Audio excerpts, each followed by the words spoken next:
Okay. So nobody else has had any issues as far as adding anything in. Almonds typically are something that people can really struggle with. So I wouldn't have been surprised if I heard almonds. Is that the same as almond milk? I use that every day. Some people are really sensitive to almond milk too. I haven't noticed that with almond milk because I've been using that again with smoothies. But if I ate almond butter, I don't notice it as much with raw almonds, but I've refrained from almond butter and peanut butter, and I will tell you, I know I'm sensitive. Like if I do that again multiple days in a row, it sits in me and it slows me down and it bloats. But I'm usually okay with, because I don't overeat with like handful of nuts, but the almond butter and stuff like that. Oh yeah. So no problems. Okay. So far nobody seems to have had an issue with some of the foods we've taken out. Now, as far as tomatoes, when you add those in tomorrow, again, I think you would have known, but they can be kinds of sensitive for people who have autoimmune issues. So the root vegetables, and tomatoes a little bit more than the potatoes. Bell peppers and tomatoes can be really aggravating. So if you add tomatoes in and you notice joint pain, if you have an autoimmune issue, that would not surprise me. But I don't think anybody here, I know Hashimoto's could be a little bit affected by tomatoes. But yeah, so all in all, it's good. How's everybody's energy? Is there anything in particular that you may have noticed that's just a little bit better since taking some of those foods out? I don't know. I haven't really noticed much of a change, but I'm not super sensitive. That's what I think you've done such a thorough gut.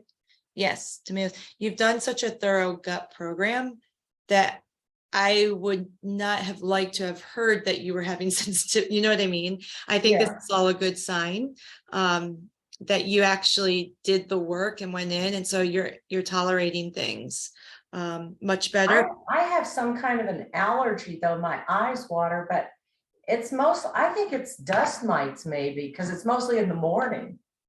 Oh, when really? I get up. Huh. Well, so they water, they itch. Just like an allergy. Huh. I'd have to look that up because, molds but I wouldn't, you probably would know if you had that.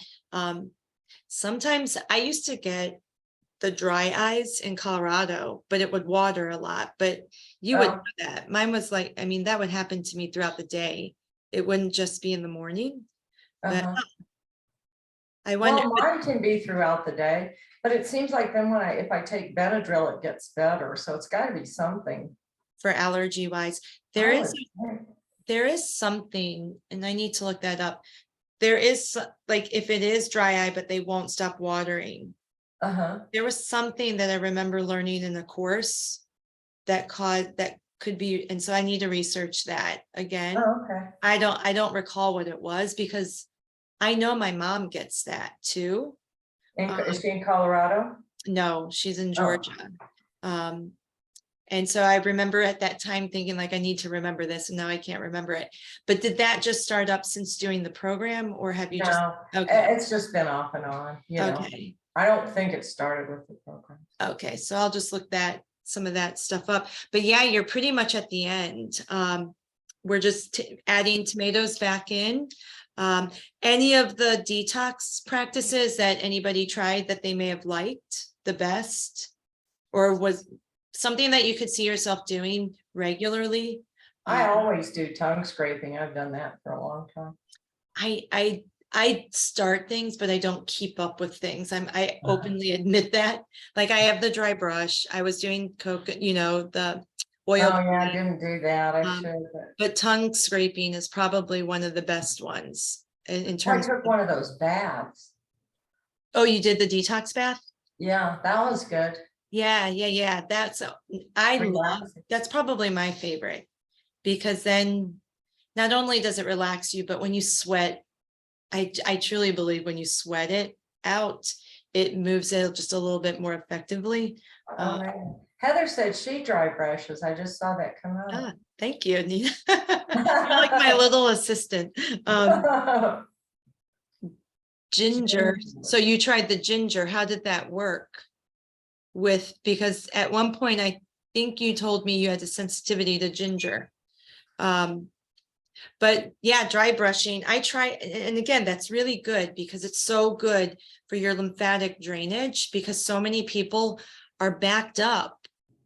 Okay, good. So the ginger is good with enough greens. Good. That means your sensitivity is going away and your body's rebalancing. But yeah, dry brushing, I would say like if you can, well, it's hard to say which ones to not do because tongue scraping, I think, is one of the best to getting that bacteria off. But so is oil pulling. And so much of that.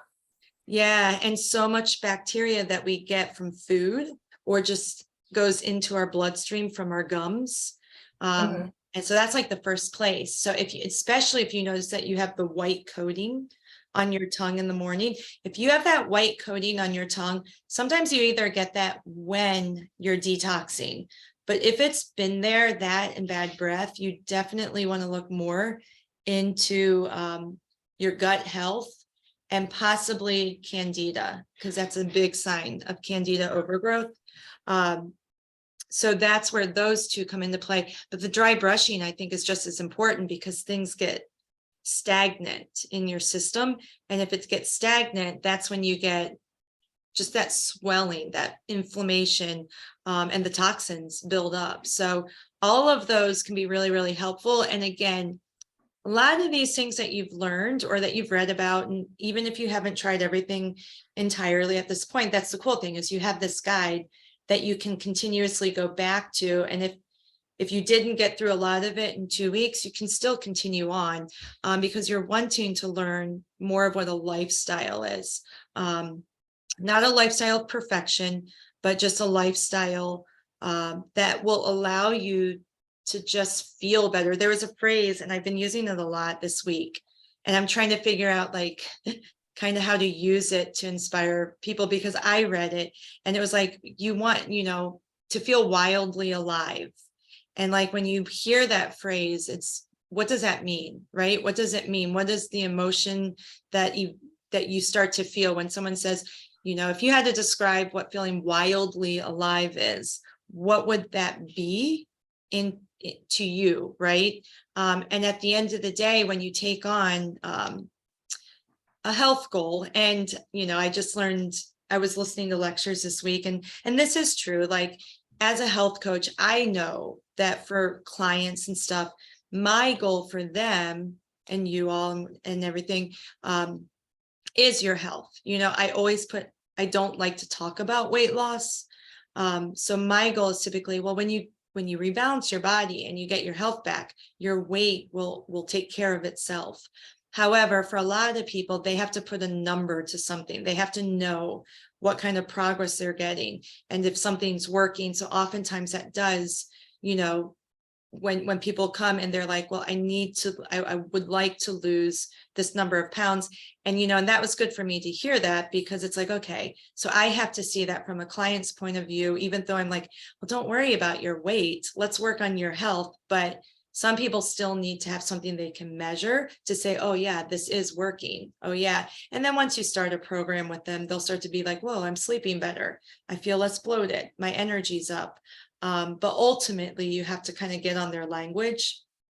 But when I heard that phrase wildly alive, it's like, okay, so what kind of weight would you be at? What would your energy levels be? Who would you be hanging out with in life? What would you be doing each day? And that's where when you take on programs like this, you kind of want to think like, well, if I want to feel that way in life and be that kind of a person, then this is just going to be a stepping stone.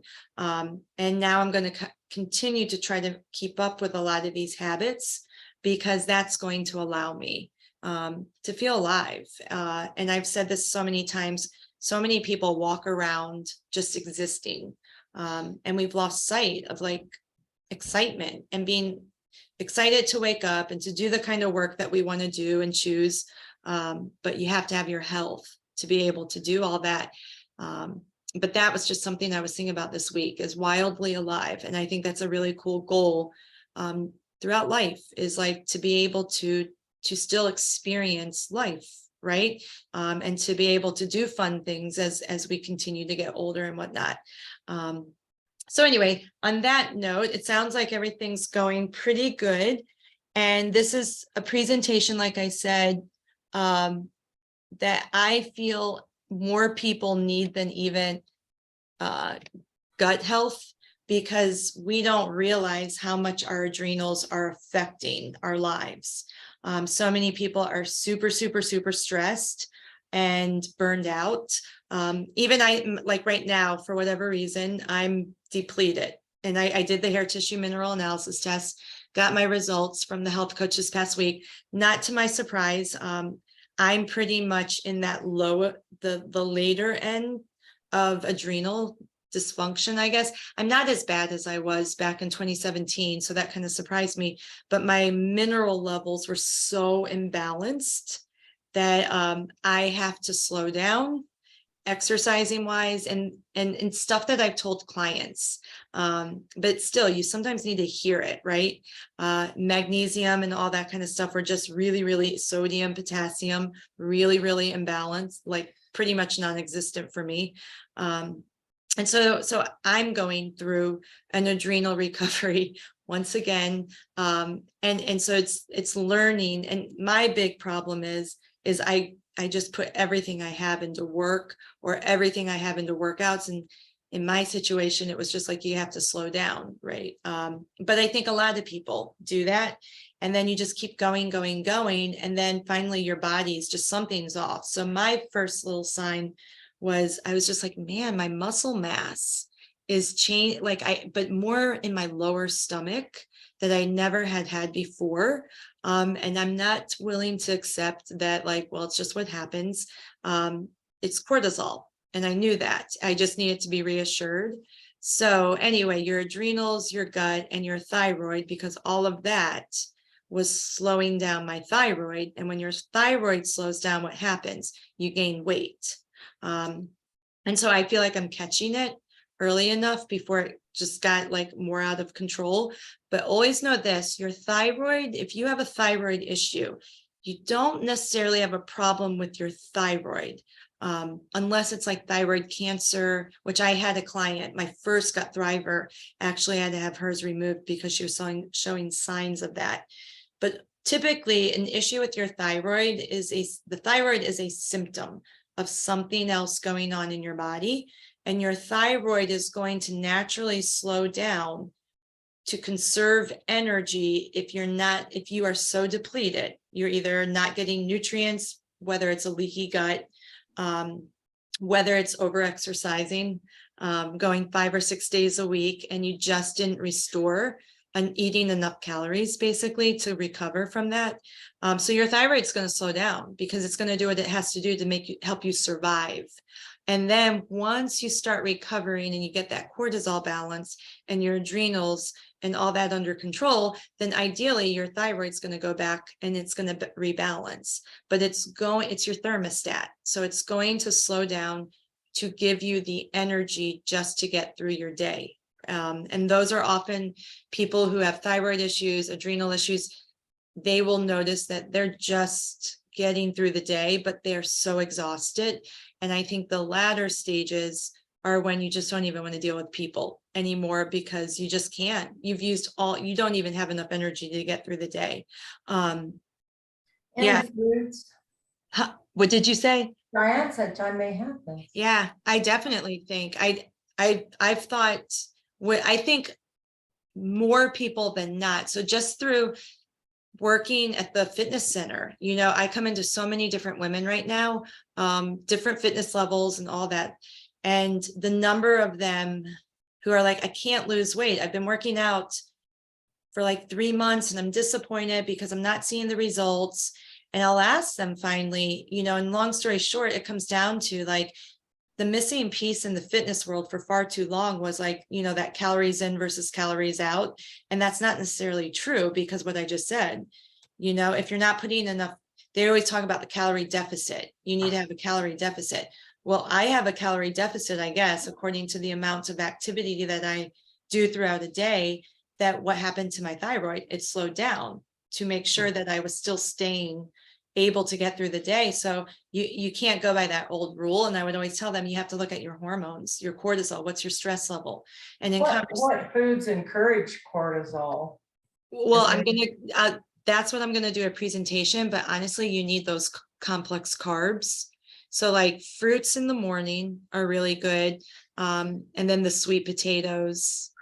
Potatoes are, I think, one of the best ones, root vegetables, because they're grounding. So like, again, if you're not getting enough of those complex carbs, and you know, fruit's bad and all this is bad. Yes, fruit can be not, it can be bad when you have a bacterial overgrowth, and you have to get rid of that. You have to.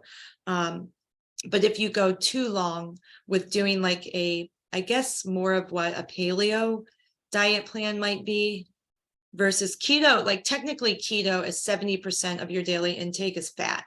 That's not, so I think most That's a people, lot. yeah, way too much, you know, and the difference between like keto is a medical diet. It is for, it can help people when they have a medical emergency, such as Alzheimer's, something that it's kind of like an interventive diet. But if you do that ongoing, like one, a true keto, you're going to eventually have heart disease. And that's the Atkins, Dr. Atkins, he died of heart disease. How crazy is that? Yeah, I learned that in the course. I read that somewhere. And so, yeah, total, but I think most people do paleo who call it keto. So it's not quite as high in fat. It could be, I don't know. But then you're taking out those carbs, and then your thyroid's affected and your adrenals.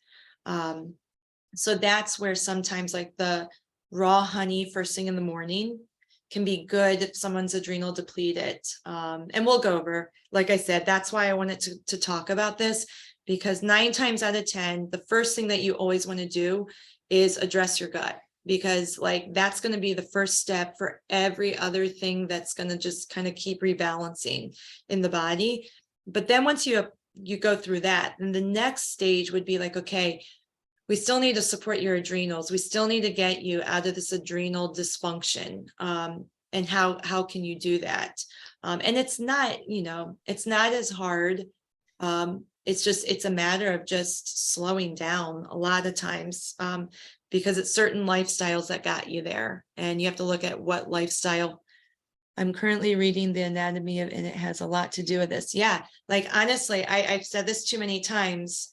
My anxiety has absolutely disappeared since I did the Gut Thrive and 5 program.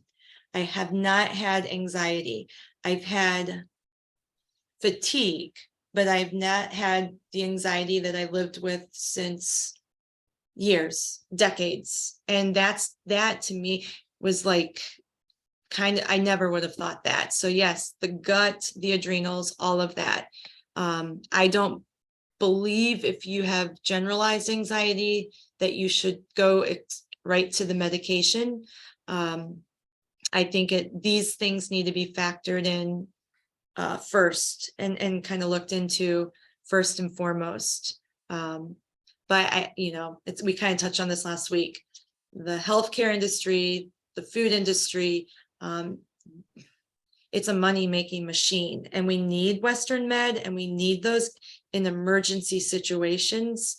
But as far as like healing the body and rebalancing the body, it's more holistic, no question. So let me get to this.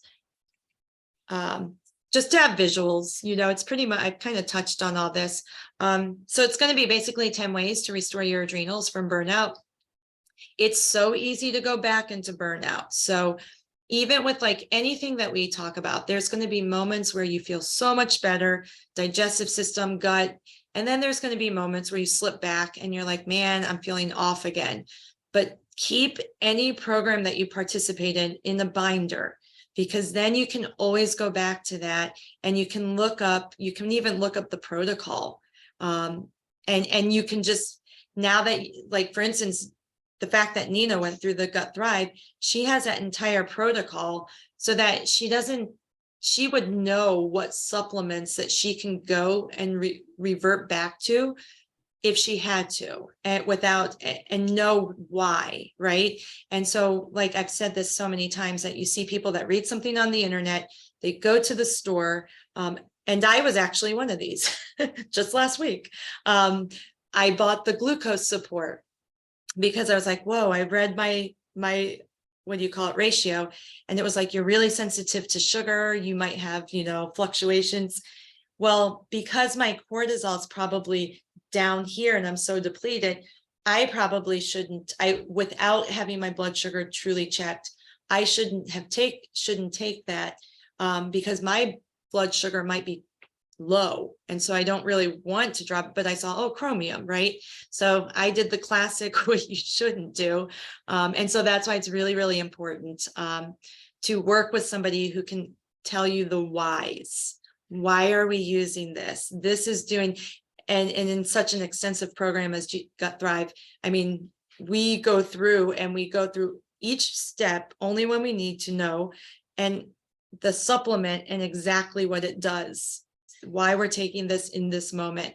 And so once you go through something, what you guys are going through, you're now going to at least have a hand guide of general gut health. This is not like healing gut health necessarily, but it's general. And the same thing with adrenals and burnout. There are certain things I know I can go back on because I was seeing a functional medicine doctor about this in Colorado. And so there's certain supplements, I'm like, that helped me tremendously. And I can always go back now and get what I need, because you have to remember, we need to always clear out toxicities and correct deficiencies. That's all it comes down to restore the body. What is the toxicity? What is the main toxicity, right? And then what do we need to do to get rid of that? And then what do we need to do to keep restoring and add nutrients so that we correct these deficiencies? Because so many symptoms that people experience, it's in something as simple as a B12 deficiency or something as simple as a vitamin D deficiency, that once you start doing what you need to do to restore that, then those horrible symptoms that you were like, oh my gosh, I'm dying, I don't know what's wrong with me, I feel like I'm losing my mind, suddenly you feel normal again. And I think that's when you know you need a good program, is when you're like, I'm so tired, I just want to feel normal. I just want to feel like a normal person existing in life. That's typically a big sign of like, okay, now it's time to do the work. But it typically takes people to get to that point, to finally go like, I need to do the work. So pretty much I kind of went through this. My intention for this presentation is to bring awareness to how common this issue is, because so many women are walking around with it and they just don't know. And then at the end, we'll open it up for Q&A like we typically do. So we're going to address, what is adrenal fatigue? I kind of went through it, but although there may be other words, adrenal dysfunction is what's more recognized now. Within the wellness world, they're using adrenal fatigue a little less and adrenal dysfunction a little bit more. A common term you hear replacing adrenal fatigue, though, is burnout. When you've burned the candle on both ends and you have nothing else left. It's like basically your body is, and we addressed this last week, it's in a catabolic state. It's not anabolic.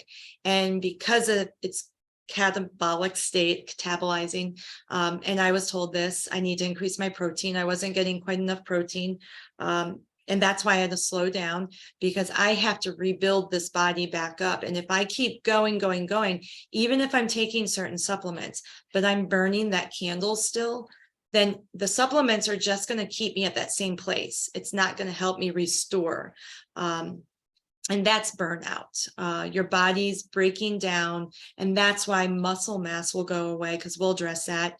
And you're just surviving. Basically, you're not really feeling great, but you're able to get through your day.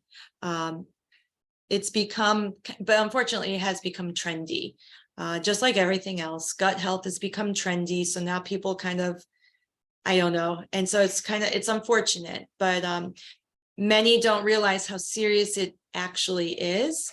Another version of this word that some medical doctors will refer to is the APH axis, your hypothalamus pituitary adrenal axis. There's an APA axis, there's an APT axis, which is your thyroid, and there's an APO axis, which is, I have to remember, it's basically your reproductive system. I don't know if it stands for ovaries, but HPA is your adrenals, HPT is your thyroid. And again, that's because gut, adrenals, and thyroid are two connected. When one is off, you're going to see the other two off some way, somehow. So if you really want to impress doctors, you use the HPA axis rather than adrenal fatigue. When the HPA axis is functioning as it should, it releases a lot of cortisol in the morning and lower levels in the evening to allow for sleep. So the curve should be like it's up here in the morning. Then as the day goes on, it should continuously decline to allow your body to sleep better and to relax. Cortisol is our stress hormone. It regulates stress, metabolism, the fight or flight response, and many other important bodily functions. So basically, when your body thinks it's under attack, cortisol pumps out right away because it pulls the glucose from the liver or from muscles. And then glucose always brings along insulin because you need that energy. You need the energy to ward off the attack and to get through it. And ideally, as I think we've touched on this in the past, then once the attack is over, the body goes back to normal. So we don't have blood glucose levels too high all day long, or insulin levels so high that you become insulin resistant because your cells, the insulin takes the blood glucose to your cells for energy. But if the cells are full, that insulin is now, it can't open the door. So we have insulin and blood sugar in our bloodstream too much, or sugar in our bloodstream too much. And that's when people can become type 2 diabetic. So when excess stress occurs, much more cortisol is released and adrenals no longer respond to ACTH. That is a shortened version for a hormone that stimulates the adrenals to produce cortisol. So the hypothalamus signals and kind of wakes up the pituitary gland, and then it's the pituitary gland that then gets the adrenals alarmed, and then the adrenals produce the cortisol and the adrenaline. So that's where that connection, the hypothalamus, the pituitary, and the adrenals. And you really don't need to know all this, but just to have an understanding. But cortisol is becoming more and more talked about. So just to have an idea that under chronic stress, you are just constantly producing cortisol, which is pretty much turning your body into a fat storing machine rather than a fat burning machine. Cortisol keeps getting released and it's not broken down quickly enough, leading to cortisol remaining high all the time, or cortisol completely going off cycle and being low in the morning and high at night. And those are the people that like to say, I'm a night owl. If you claim that you're a night owl and you get your best work at night and this and that, you have cortisol dysfunction. There's a rhythmical, it's off. This means being exhausted early in the day and wide awake at night.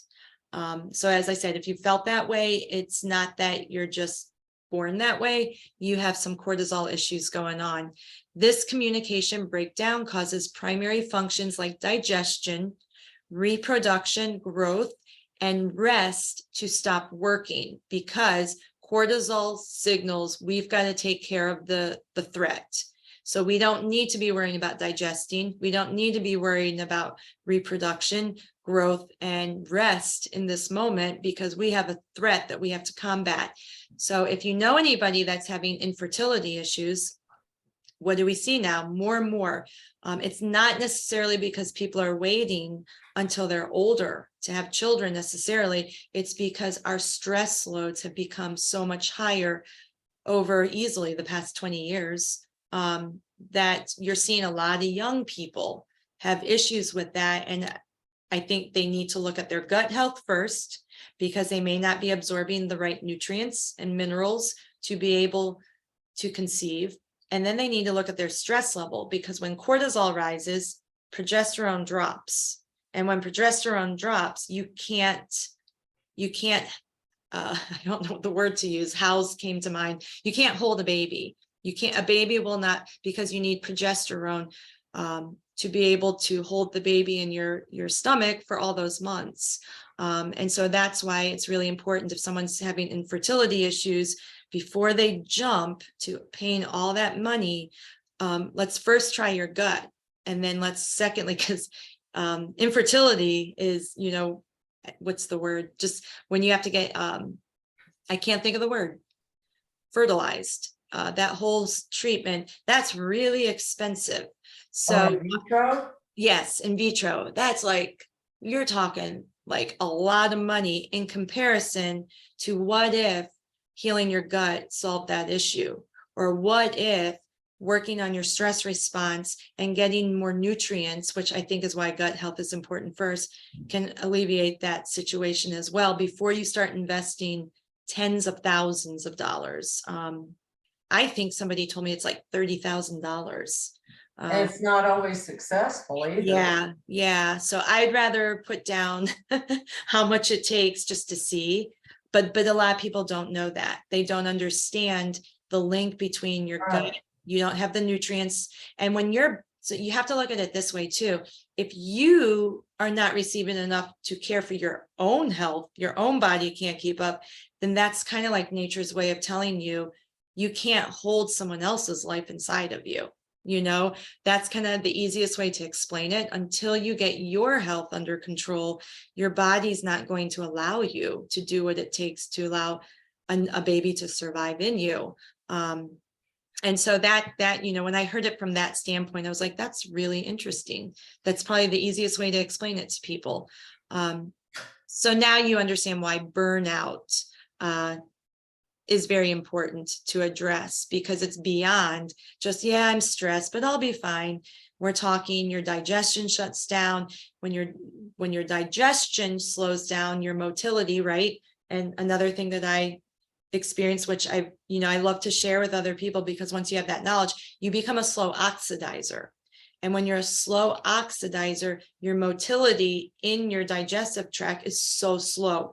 So what I would recommend to somebody with that is a full spectrum magnesium, because that helps get your peristaltic waves going, because magnesium is needed for that. But all that, so that digestion slows down.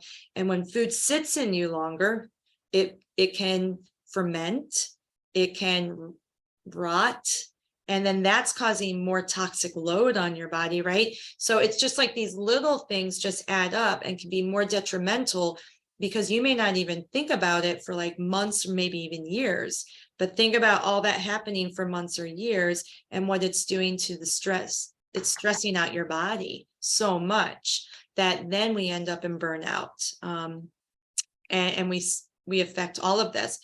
Common thing is insomnia, right? Insomnia, because again, your body's telling you it's not time to rest. We have a combat. We've got to get to work here. We've got to ward off this threat. So if you're tossing and turning and stuff at night, it's a lot harder than just to take melatonin. We have to look at everything. You can't just take one supplement. It's not going to solve everything. You have to look at the big picture and think, okay, what do we do? Overall, this next slide, I accidentally made the same. So symptoms of adrenal fatigue. Here we go. Now that you understand a little more of what adrenal fatigue actually is, you may be thinking of all these symptoms and exactly been like, oh my gosh, I kind of think that sounds like me. But you just didn't know, right? Our hormones play a much bigger role in our bodies than most of us truly realize. But the good thing is you're ahead of the game. And that's where I felt like, because of my knowledge and my understanding of little symptoms, I was able to kind of like address it. And this is just how I am in my own health. I am way more proactive. I'm like, it can look like with not spontaneous, but impulsive. But it's like I just have enough knowledge that I'm going to like, okay, research a little bit, maybe do, that's what's so good about these at-home labs. Maybe do a little test if I need to, just to reaffirm, what I'm thinking, but I'm going to get onto it a lot faster because of the knowledge before it becomes full-blown issue and so much harder to recover from. So that's my goal for you all, is become aware, get a little bit of awareness. So then you can kind of go like, I think this could be that. So, I mean, you look at these symptoms and it's just like, it could be symptoms of so many things, to be honest. My main symptoms with adrenal dysfunction, I've definitely had insomnia at some point. That was when when you experience insomnia, that's when you're just like, your cortisol is too high all the time. It hasn't started like your adrenals. It's the first stage. So like when you're starting to experience real chronic stress for the first time, perhaps in your life, you're just like, and you feel like you can just get so much work done. And then you're wired, like you can't sleep at night. Your best ideas come to you at night. You're doing this. But then over time, it's just like your body can't keep pumping out enough cortisol to keep up with that. Then you start to experience exhaustion, brain fog. Brain fog is probably one of the biggest things. You can't focus. It just feels like the cloud is in your head and you can't even zero in. You may have lost motivation in something that used to, like, you loved reading or studying about, but you're like, I can't do it. You might have anxiety or depression. I think anxiety is even more common, but that goes back to when cortisol is high, progesterone drops, and that can really affect your mood. Blood pressure issues with adrenal dysfunction, it's more you have lower blood pressure. So if you have 97 degrees or lower, your body's recovering from something. I mean, that's your temperature, but temperature 97 degrees or lower, adrenal dysfunction is very common.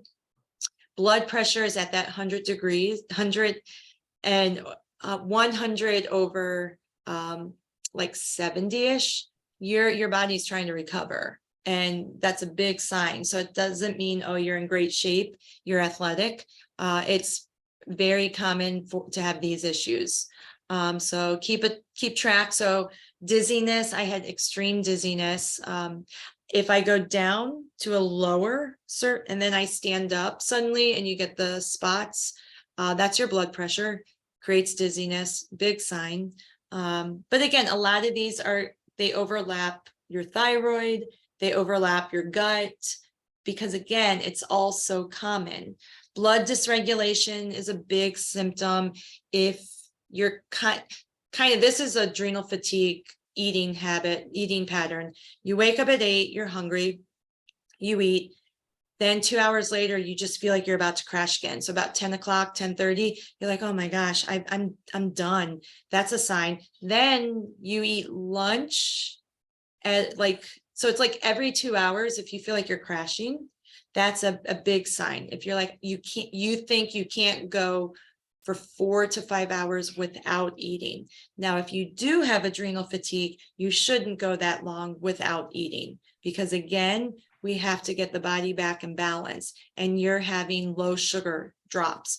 And so when we speak about anxiety, if you suddenly have this drop in blood sugar and you feel this pull, like I used to call it like a jolt in my chest, but just like this, it was pretty much a rush of adrenaline is what I used to feel.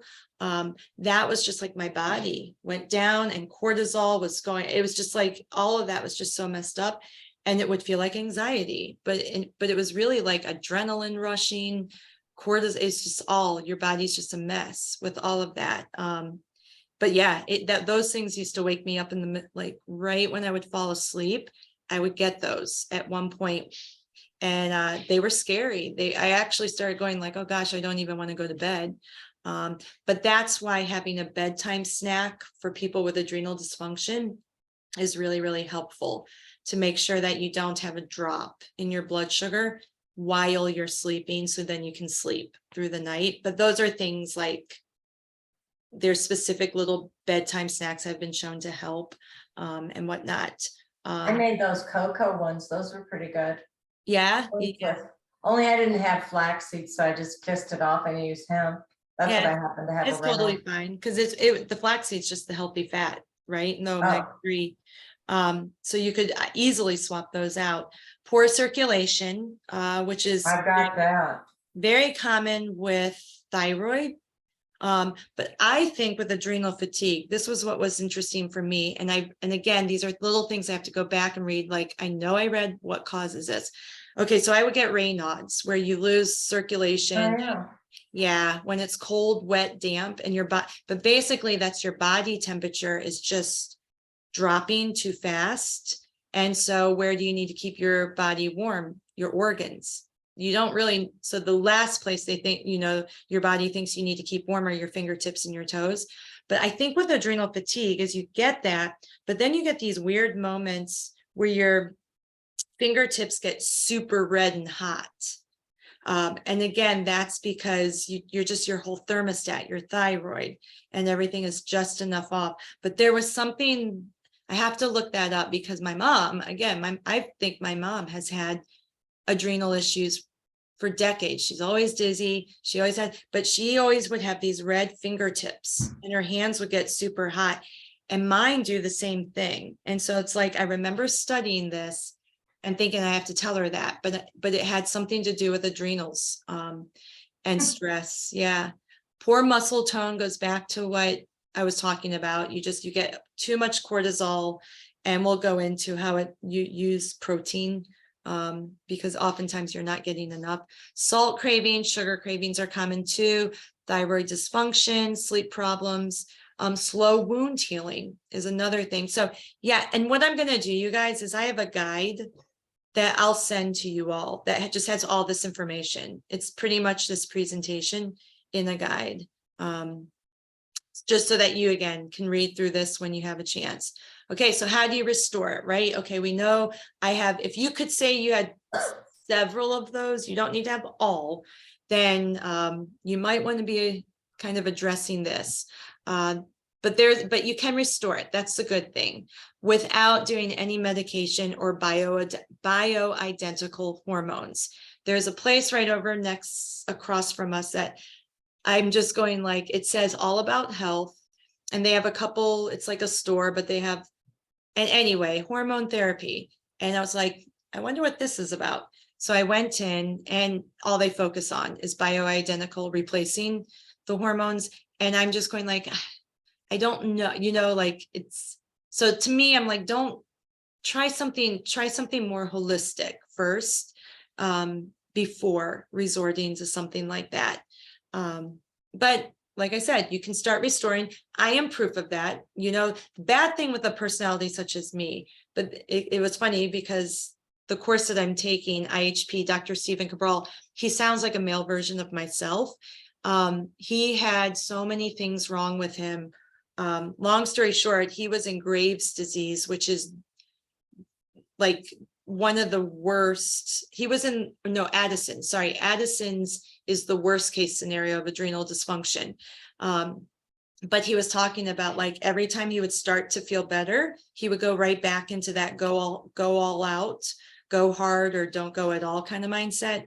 And so he'd end up back in not feeling well again. And so, I mean, that's been my case in point. I do know how it feels to recover, but then if I don't keep it in check and balance, I always end up going back to burnout, and then I have to slow down, and then I have to restore, and then I go back to burnout again. And you would think I would learn not to do that. But again, I think we all have different nervous systems that we're born with. And I think I have a very hypersensitive nervous system. And so I have to be really careful. And you have to, and we'll touch on this, you have to know what you need to do, because some people regain energy when they're around people, and other people deplete energy when they're around people. And if somebody has burnout, then sometimes they just can't be around people because it's just too much of their energy. And that was me. It's my my career has involved being in front of people, high energy, coaching, talking, motivating. And then I would go home and I was just spent. And so beyond just the physical, if you have a very stressed out mind and you put a lot of pressure on yourself and you're high achieving, then you're really setting yourself up for that stage of burnout. Because now you're combining physical with mental and emotional stress all in one. So you have to manage stress is really you have to learn how to cope. Stress is not going to go away. And at the end of the day, it's how you perceive stress. That's one thing I've learned a lot in the past 2 to 3 years. It's our perception. And we can choose to change our perception of a certain situation. Or sometimes you have to, if it's something's really toxic and it's not good for your well-being, whether it's a job, something, then you have to remove yourself, at the end of the day. But you still need to learn coping and like your perception. How you manage it is what really matters. Some causes of stress are harder to handle than others, but finding a supportive community and actions you can take to manage the daily stressors will be a great help.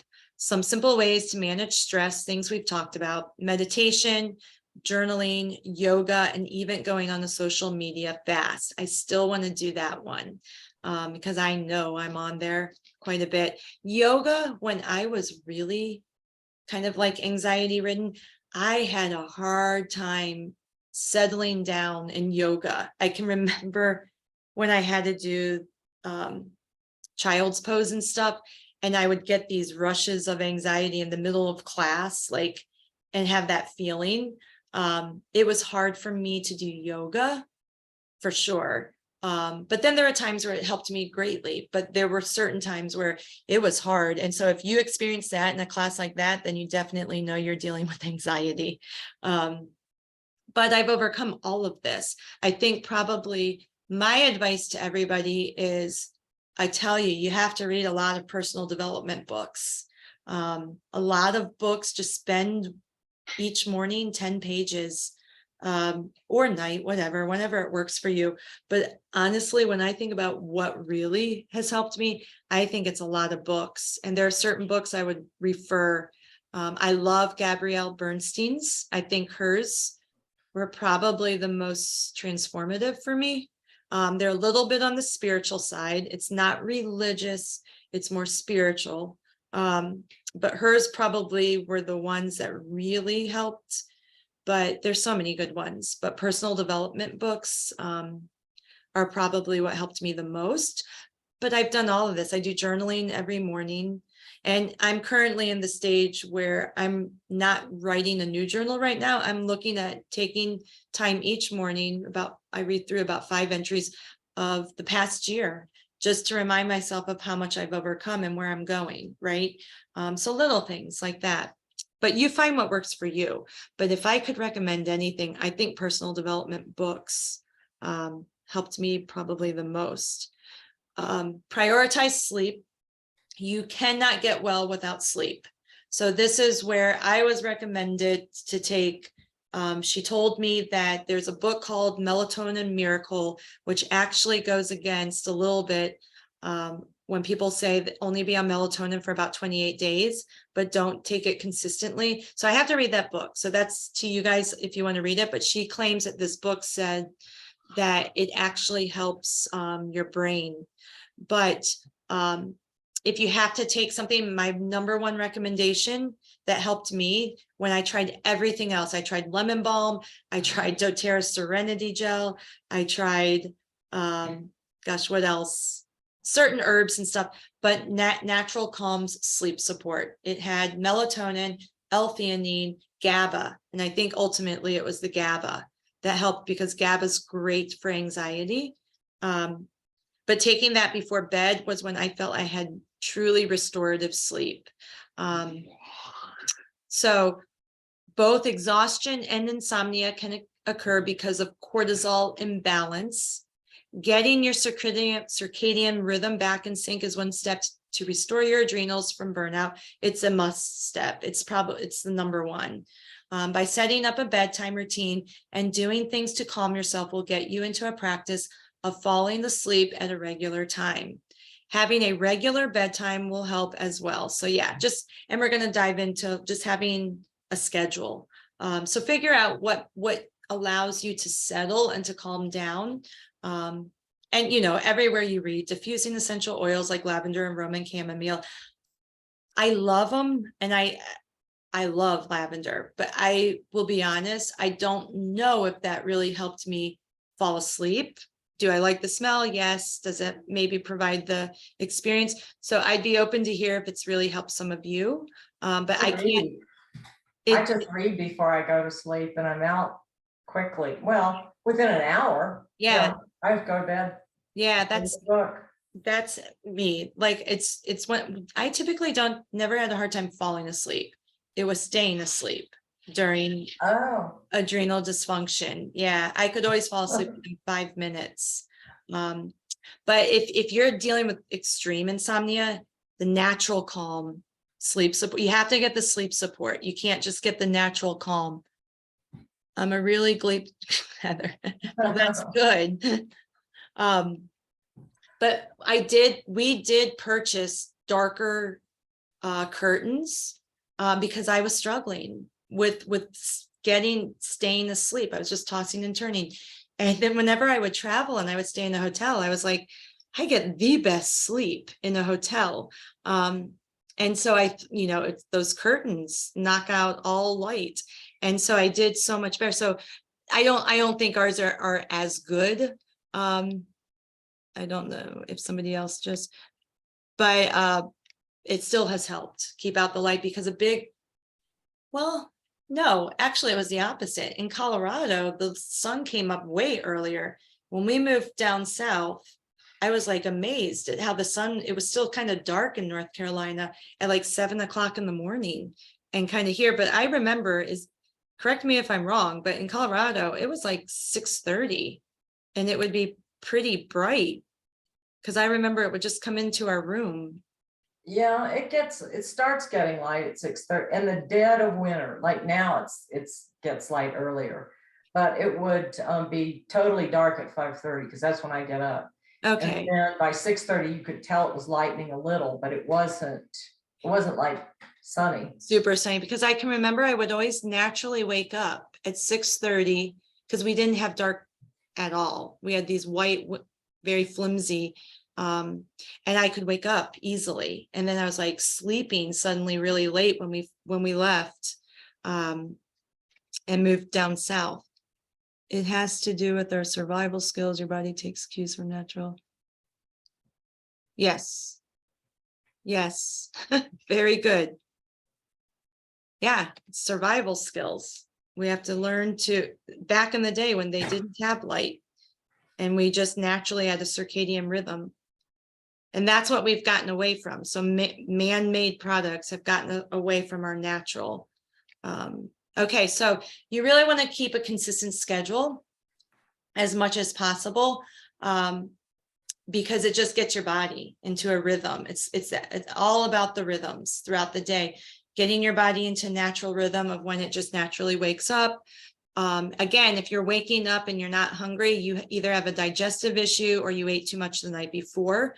And so the key is to not eat anything 2 to 3 hours before bed because you don't want to be wasting all that time digesting food when you should be sleeping.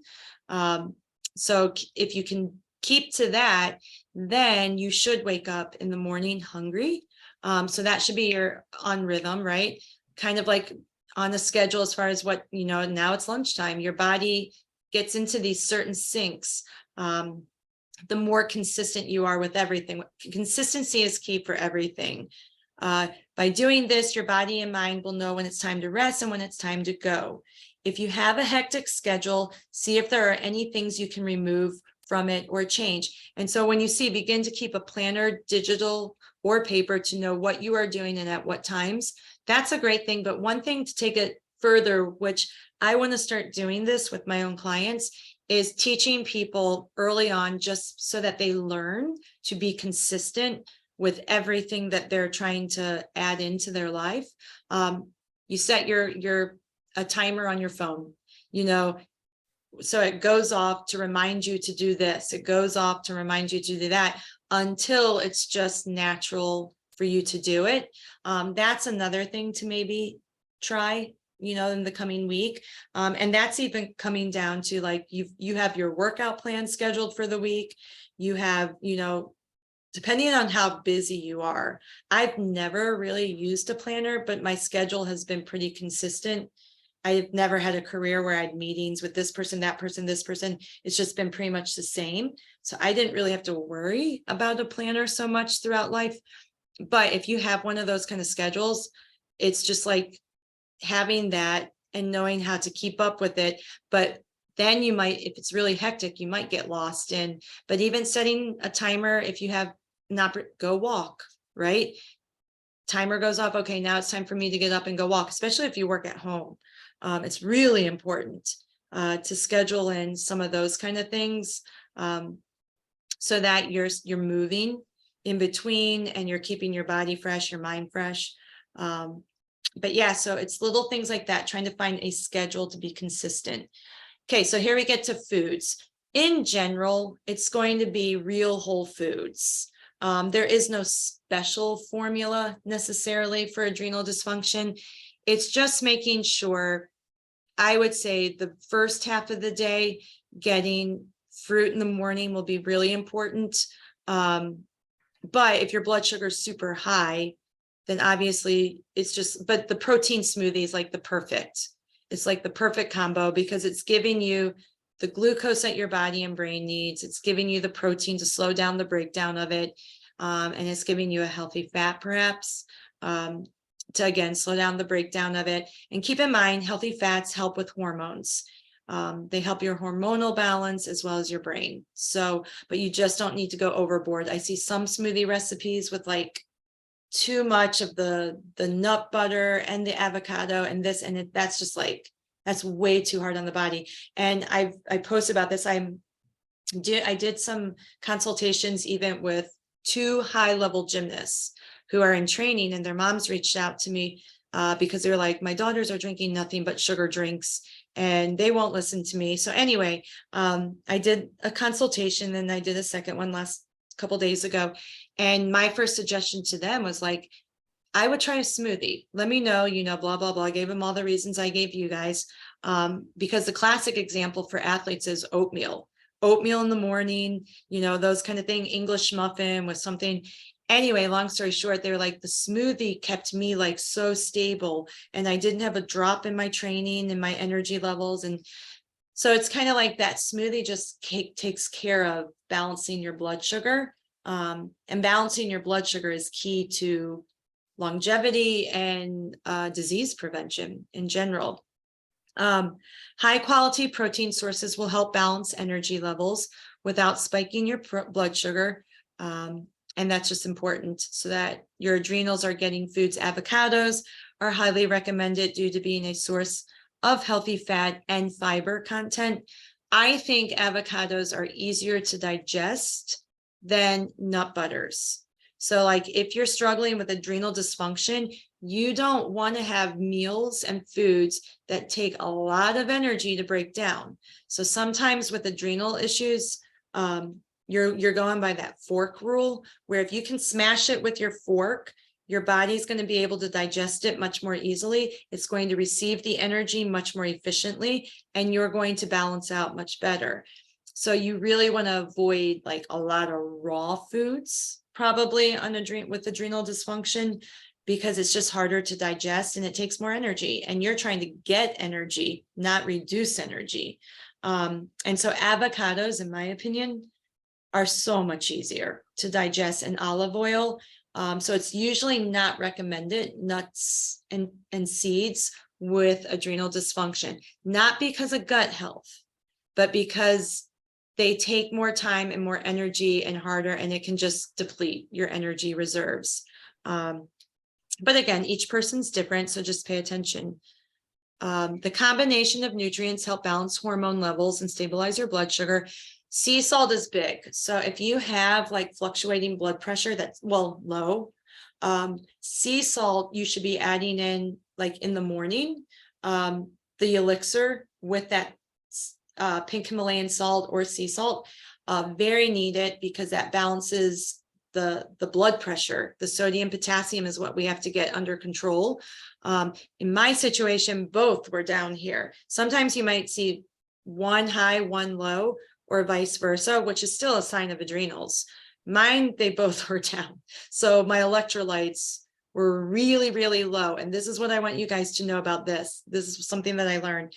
So on that chart, my calcium was above and my magnesium appeared to be normal.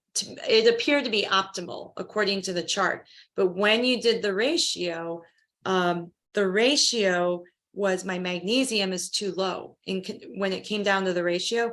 And I'm actually pulling calcium out of my bones. And this is why it's in my tissues, because it's trying to counter low magnesium. So that's why I have to take magnesium twice a day now, because I have to get my magnesium so my calcium comes down, so that my calcium stays in the bones and isn't being pulled out of the bones into tissues and potentially even your bloodstream, to alkalize your body if it's acidic, or into the tissues to take care of this magnesium that's too low. So that test, the hair tissue mineral, I cannot tell you how much I think it's so beneficial, because it's all about these darn ratios more than anything.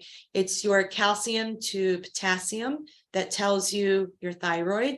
And this is an example. It should be a 4. Mine was a 46.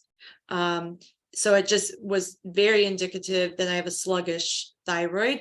But again, it wasn't like, oh my gosh, you should go on medication. My thyroid was due to this calcium magnesium. So I have to get this calcium down by pulling my magnesium up. So my focus is more magnesium. And if you're feeling exhaustion and depleted, look at your magnesium, because that can be one of the first things that's causing fatigue. In addition to like iron and B12, but I think, myself included, I wasn't thinking so much magnesium with energy as much as I was thinking about magnesium with like muscle contractions, twitches and stuff like that, but really your energy. And if you're just like here, so if you work out and you feel great during your workout, or you feel fairly good, but then man, your body feels like lead following it and you're so depleted, I would, these certain labs just shed, that one in particular shed so much light. That was really, really interesting. So to get back to sea salt, I need to be adding salt in to my meals. Not a ton, but just enough, because my levels are too low. So I have to get it up. And that's going to help the brain fog and my energy as well, because it's blood pressure. So as you see right there, so organic vegetables can help nourish the adrenal glands through anti-inflammatory properties and vitamin and mineral content, and should be eaten with every meal. So again, keep it just real whole foods. You don't have to get too specific, eat this, don't eat that. It's not quite that with adrenal dysfunction like it is with pathogen purging. Obviously, more non-starchy vegetables. If you have blood sugar spikes. My sister showed me this company now that you can get this monitor that stays on your arm for up to 2 weeks that can tell you your blood sugar all day long. And so after you eat a meal, I'm really interested in doing this, but putting that thing on might freak me out a little bit, but like it will tell you where your spikes are, because there could be a meal for your body that does not spike you at all, but it spikes mine. And so I thought that would be really cool to try, because we could be eating meals and we don't realize it, that are spiking our blood sugars, and even certain meals that might be recommended by doctors. But at the end of the day, eat real food. Caffeine and alcohol, obviously, they're going to hit your system Caffeine in particular, even though there's a lot of good things about caffeine, we've touched on this. Caffeine spikes your blood sugar, increases blood sugar and cortisol first thing in the morning. So if your cortisol should be at its highest and you're raising it up even more, that can be hard on the body. So typically, if people really can't give up their caffeine, it's recommended to not do it till 10 a.m.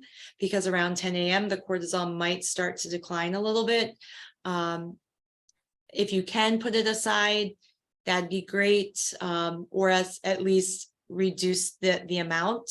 Caffeine decreases melatonin, hormone produced to help you sleep, and stimulates the adrenals, which if experiencing adrenal fatigue, your adrenals are already working overtime. So just keep that in mind. We've touched on caffeine, but it is addictive. It's one of those things that everybody can just let go. So be smart. But it will keep you in adrenal dysfunction if you're really there. There are a lot of coffee replacements, yerba mate. This mud water, I've seen this a lot on, I have not tried it. It's a natural, but herbal teas really don't, I mean, it's up to you if you learn to enjoy tea. Herbal tea for me didn't really replace. Oh, my sister, she must have gotten kicked out. It didn't really replace my love for coffee. But again, try things out. I always feel like I just have to be honest, you know, like there's all these, try this, try that. And I'll tell you, didn't really help me, but it might help you. It just kind of alcohol interferes with REM sleep, which affects your quality you get, leading to more exhaustion the next day. So any stimulant, or an alcohol depressant, obvious, you know, it's not going to help you heal. Those would be the things that you would say leave out, and added sugars. And, you know, just like everything, be careful of environmental toxins, because it just adds to the more toxic load you have, the more your body has to work just to survive, just to keep going. And the more your liver gets bogged down with toxins, it can't keep up, right? And then it's going to start to get sluggish and just everything. And so then your adrenals and everything's just, it's a domino effect. So just to help the body out still is to try to use using chemical-free hygiene products, makeup and cleaning products are allowed to allow the toxins to get, you know, to not load your toxic load. Those kind of products, if they're chemical loaded, they're getting into your body, into your cells, and toxins store in your fat cells and can make you swell and bloat. And basically, I guess to be frank, it can be what makes people feel like they're getting fatter. And we need to get those toxins out to shrink those cells and allow the body to balance. So just be aware of using plastic containers. She must be getting kicked out a lot. And using less toxic products is going to help. And movement. So the thing about movement, I already kind of touched on this. You have to move, but at the very beginning, anytime your nervous system is just spent, it's best to just walk and do a little bit of free weights, and to avoid HIIT workouts or long endurance workouts. Because again, those type of workouts are just going to overstress the body and you're not going to recover. But to not move and live a sedentary life is going to also stress your body out. So doing some light stuff like walking, riding a bike, or just movement, you know, all day long, is really going to help your adrenals. But over exercising is going to kill them. So that's pretty much been why I always go back, is just, I don't know if I guess I just don't give myself, or I do the same intensity type of workout days in a row, that my body just doesn't recover. So my thing that I'm doing right now is working out every other day, as opposed to I used to do like and you can do this. There's nothing wrong with like 3 days in a row, a day off, 2 days in a row, a day off. when you're fit and you have a fitness routine, that's an absolutely normal workout.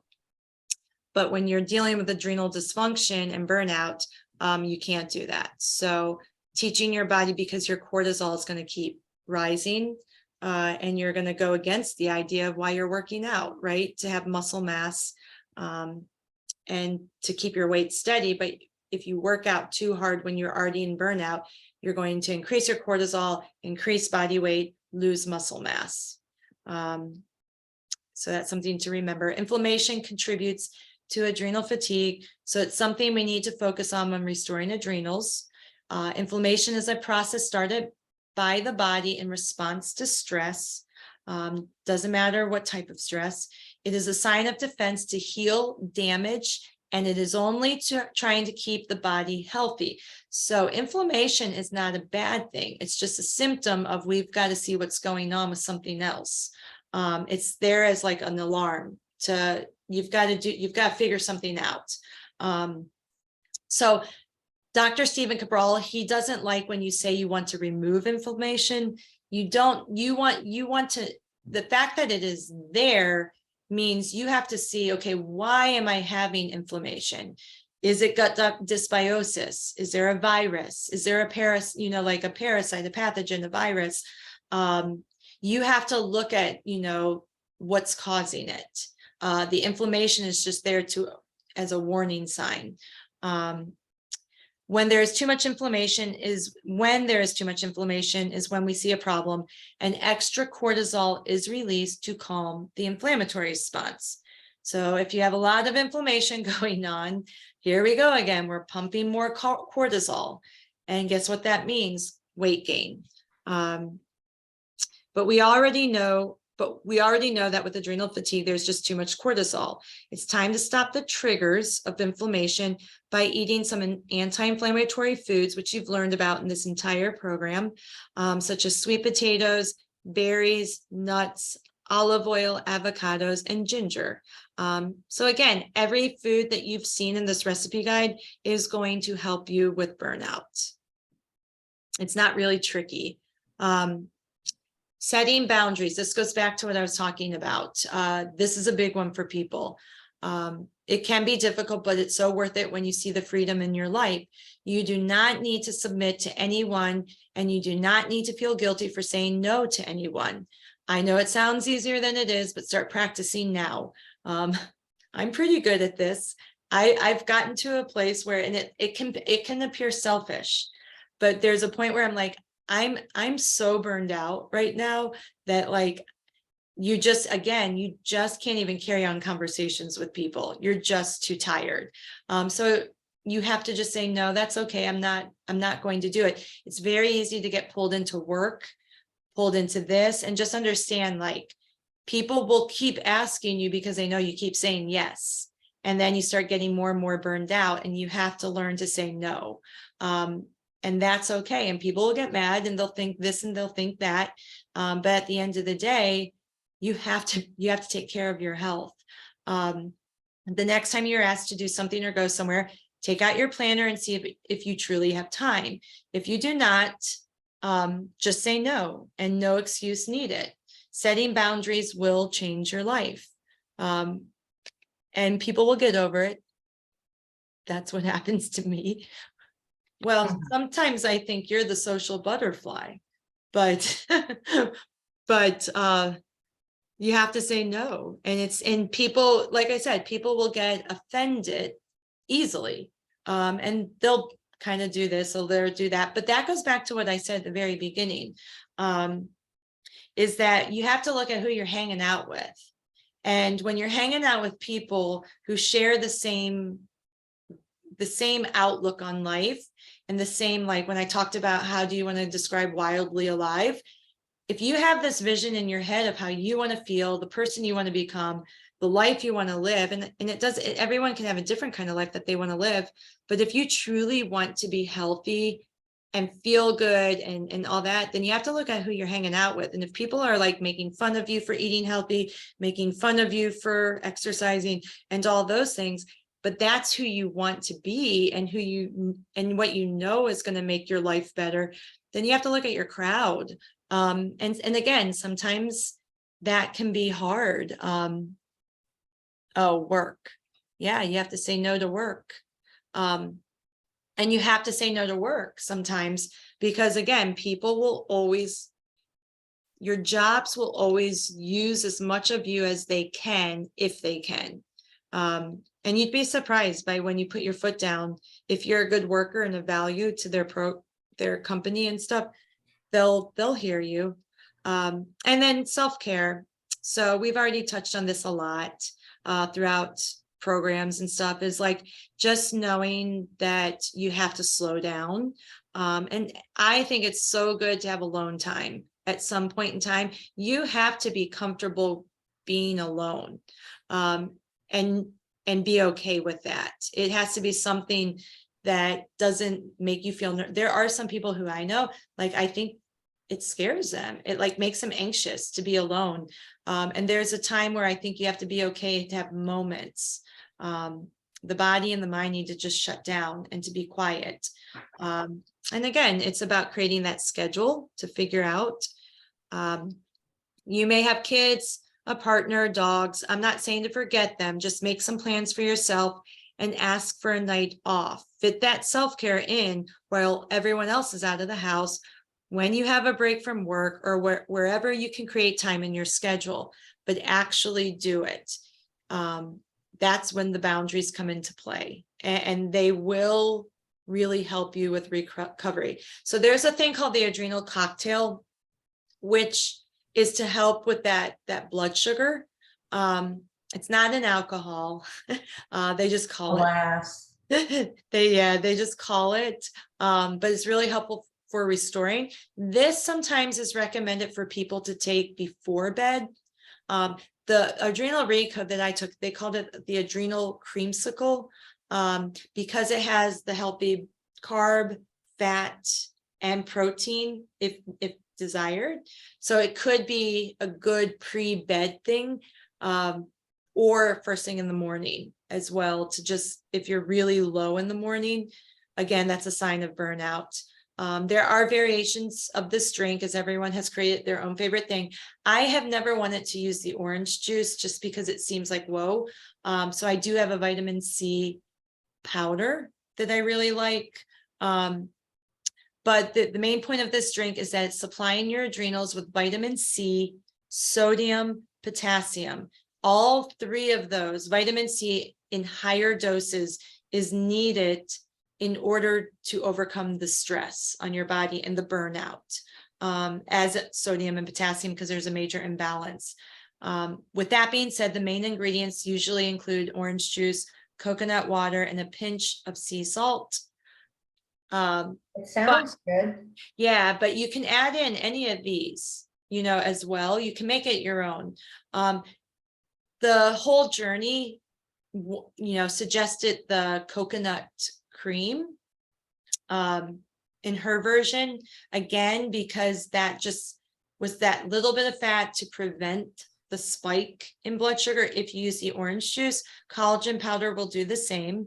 I'm a big fan of magnesium powder. I know not everyone can handle that, but that I like. I kind of like that. The vitamin C that I have right now has vitamin C with a little bit of magnesium in it. Cream of tartar for additional potassium. That I just don't know if I could. I don't know if I could add that one in, but the other ones, definitely you can make that your own. So if you struggle with sleeping at night, that is one of the recipes. And I'll remind you, I just have to get the guide together, but I'll send this to you. So I just kind of mentioned this. If you want to avoid, a sugar spike, are pre-diabetic, or have diabetes, definitely consult with your physician before drinking this adrenal fatigue cocktail. You can also choose to use vitamin C packet in place of orange juice, which has a much lower amount of carbs. And then that's just the recipe. It's 1 cup of orange juice, 1 cup of plain coconut water, and 1/4 teaspoon of Himalayan salt, pink Himalayan salt.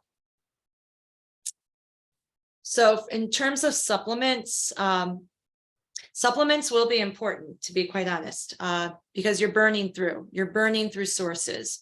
Lifestyle changes are what I recommend to restore your adrenals and burnout. That includes using supplements. You will find many recommendations from coaches and doctors everywhere. So these are just a few that I personally use for myself and recommend to my clients, but do not feel limited to these supplements only. There are a couple products that include both. The cortisol calm that I am using from Pure Encapsulations has ashwagandha with holy basil. So you'll find on the market, there are things now, there's so many adrenal. Garden of Life has them. I think the company is Himalayan. They have an adrenal, so many have them. But I personally really like Equalife and Pure Encapsulations. And their cortisol calm has really, really helped me. I've already noticed. Ashwagandha is a commonly known adaptogen. What you have to understand about adaptogens. So if you don't know if your cortisol is high or low, an adaptogen will, if it's high, it will bring it down. If it's low, which is where mine is probably at, it will raise it up. So that's the thing about adaptogens. So it's not going to be harmful if you don't know the numbers, exactly where your cortisol is at, because it just helps to keep the body in balance. And so this is a common popular Ayurvedic medicine. As a result of helping with stress, it has been known to reduce cortisol levels, which are altered when experiencing adrenal fatigue. It's just become very popular. You can find it everywhere. Like I said, I feel like a lot of people are very familiar with it, and almost like every holistic company protein powder is starting to add all this stuff in to their. And so again, it kind of read labels. If everything is in a product all at once, sometimes I'm like, I don't know, that's a lot. But it's know the company, know the quality, and I just stick with who I know. And Pure Encapsulations are a company I trust. Thorne, I heard, is excellent. And Equalife is really who I go through the most. And every product I've tried from them, I've noticed support in my body.